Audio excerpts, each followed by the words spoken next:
Good morning seventh class. Welcome to your mathematics class. हम लोगों ने कल कॉम्प्लीमेंट्री एंगल्स कंप्लीट कर लिए थे। देन उसके बाद है सप्लीमेंट्री एंगल्स। हम समझते हैं कि सप्लीमेंट्री एंगल्स क्या होते हैं। If the sum of two angles is 180 degree then the angles are called supplementary. ठीक है, कि अगर किन्हीं भी दो एंगल्स का सम क्या हो 180 डिग्री हो तो उन एंगल्स को हम क्या कहेंगे, supplementary angles. If the sum of two angles is 180 degree, then these angles are called supplementary angles। ठीक है, देखो यहाँ पे हमारे पास एक लाइन सेगमेंट है ABD, देन उसके ऊपर रे है BC। ठीक है, यहाँ पे एंगल बन रहा है ABC एंड एंगल CBD। देखो यहाँ पे फर्स्ट एंगल है 118 डिग्री का और दूसरा एंगल है 62 डिग्री का। ठीक है, 62 डिग्री का, दोनों का एडिशन करो आप, 118 डिग्री 118 डिग्री एंड 62 डिग्री को आप ऐड करते हो तो आपको मिलेगा यहाँ पे 180 डिग्री। ओके, देखो मैं आपको करके दिखाती हूँ। एक एंगल का मेजरमेंट है 118 डिग्री और दूसरे एंगल का मेजरमेंट है 62 डिग्री। दोनों का सम करेंगे 8 एंड 2 दैट इज 10, 10 का 0, 1 कैरी का लगा, 1 एंड 1 2, 2 एंड 6 8।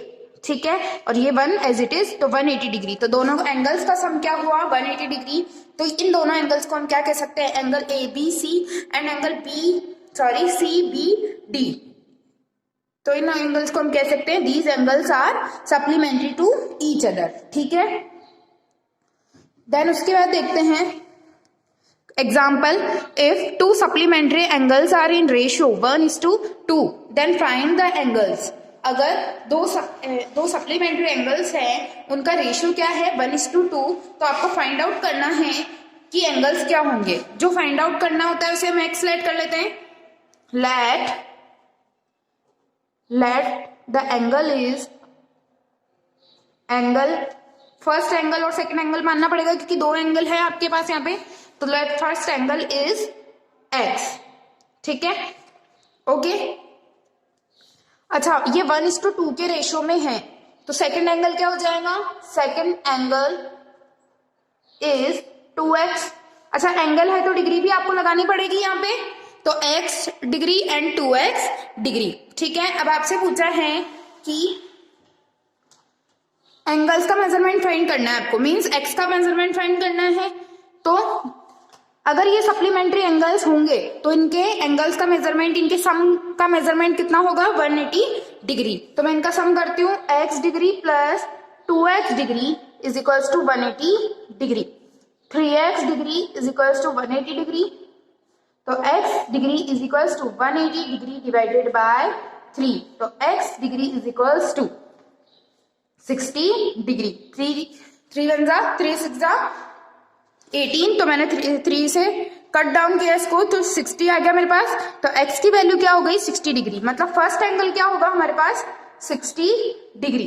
तो सेकेंड एंगल क्या हो जाएगा, सेकेंड एंगल हो जाएगा 2 × 60 दैट इज 120 डिग्री। अच्छा, फर्स्ट और सेकंड एंगल क्या है, आपस में सप्लीमेंट्री हैं, तो इनका सम भी कितने का होना चाहिए 180 का। तो रीचेक कर सकते हो आप इससे, 60 डिग्री प्लस 120 डिग्री, 0 में 0 ऐड करेंगे तो 0, 6 में 2 ऐड करेंगे तो 8 और 1 एज इट इज, तो 180 डिग्री। तो दोनों एंगल्स का सम क्या आ रहा है 180 डिग्री। तो हम इसे क्या कह सकते हैं, दीज आर सप्लीमेंट्री एंगल्स। ये हमारा प्रूफ होता है, एक्चुअली हमें तो इसमें एंगल्स फाइंड आउट करने हैं, तो आप इस तरीके से एंगल्स फाइंड आउट कर सकते हो। ओके, देन उसके बाद है लीनियर पेयर। लीनियर पेयर क्या होता है, two adjacent angles are said to be linear pair if the sum of their magnitude is 180 degree. दो एंगल्स को आप लीनियर पेयर कह सकते हैं जब उनके मैग्नीट्यूड का सम, मतलब जो उन पे एंगल्स बन रहे हैं उनके मैग्नीट्यूड का सम क्या हो 180 degree. In other words, a pair of adjacent angles whose common arm are opposite rays are said to be linear pair. कि अगर दो एडजेसेंट एंगल्स पढ़े थे हमने जिनमें एक कॉमन आर्म हो, एक कॉमन वर्टेक्स हो और वो एक दूसरे को ओवरलैप नहीं करते हो, तो वो एडजस्टेंट एंगल्स होते हैं। तो यहाँ पे ये क्या कह रहा है कि एडजस्टेंट एंगल्स उसमें नॉन कॉमन आर्म्स है। नॉन कॉमन आर्म सेंस जो यहाँ पे हमने एडजस्टेंट एंगल्स देखे थे, यहाँ पे ये वाली तो कॉमन आर्म थी, तो नॉन कॉमन आर्म कौन सी थी? QP एंड QS, ठीक है। वैसे ही यहाँ पे अगर कॉमन आर्म QR है तो नॉन कॉमन आर्म कौन सी हुई? PQ एंड QS, क्योंकि वो दोनों के अंदर नहीं आ रही है, तो वो कौन सी हुई? नॉन कॉमन आर्म्स, ठीक है। तो नॉन कॉमन आर्म्स जो हो वो अपोजिट हो एक दूसरे के, ठीक है, तो उसे हम क्या कहेंगे? Linear pair. एक बार वापस से रिपीट कर रही हूँ, एडजस्टेंट एंगल्स जिसके अंदर नॉन कॉमन आर्म एक दूसरे के अपोजिट हो या वो स्ट्रेट लाइन फॉर्म करती हो, तो उसे हम क्या कहेंगे? Linear pair. या फिर उनके एंगल्स का सम, जो दो एडजस्टेंट एंगल्स हैं यहाँ पे, उनके एंगल्स का सम कितना हो? 180 डिग्री। देखो यहाँ पे एक का मेजरमेंट है 137 एंड 43 डिग्री, तो दोनों को ऐड करूंगी, 7 एंड 3 10 का 0, 1 कैरी का लगा, 1 एंड 3 4 एंड 4 8 एंड 1, तो 180 डिग्री। तो दोनों का सम क्या आ रहा है? दो एडजस्टेंट एंगल्स का सम क्या आ रहा है?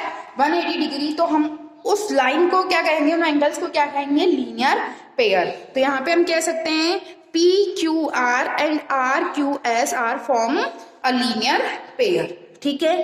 तो ऐसे हम लीनियर पेयर को कॉन्सेप्ट को समझ सकते हैं। देन उसके बाद है vertically opposite angles. Okay, when two straight lines intersect each other at a point they form 4 angles. Pair of angles are like opposite each other then they are vertically opposite. किसी भी line, दो straight lines को हम जब intersect करवाते हैं, जैसे ये लाइन L1 मान लो आप और ये लाइन L2, ठीक है, तो किन्हीं भी दो स्ट्रेट लाइंस को आप इंटरसेक्ट कराते हैं तो 4 एंगल्स फॉर्म होते हैं। Angle 1, angle 2, angle 3 and angle 4। तो 4 एंगल्स आपके पास यहाँ पे हैं। तो जो इसमें क्या होंगे? दो पेयर ऐसे होंगे जो अपोजिट होंगे, जैसे angle 1 is opposite to 3, angle 2 is opposite to angle 4, ठीक है, ये आप बोल सकते हो। तो जो ऐसे अपोजिट एंगल्स होते हैं, दो स्ट्रेट लाइंस के इंटरसेक्ट करने पे जो अपोजिट एंगल्स होते हैं, उन्हें हम क्या कहते हैं? Vertically opposite angles. आपको किसी को कुछ कौन से भी कॉन्सेप्ट में किसी को कुछ डाउट है तो आप मुझसे वापस कॉल करके कॉन्सेप्ट क्लियर कर लेना। देन उसके बाद है एक क्वेश्चन एग्जाम्पल नंबर 3, वो आपको ट्राई करना है, बहुत इजी एग्जाम्पल है। फिर भी किसी को कुछ डाउट है तो आप लोग मुझसे कंसल्ट कर लेना। Thank you class.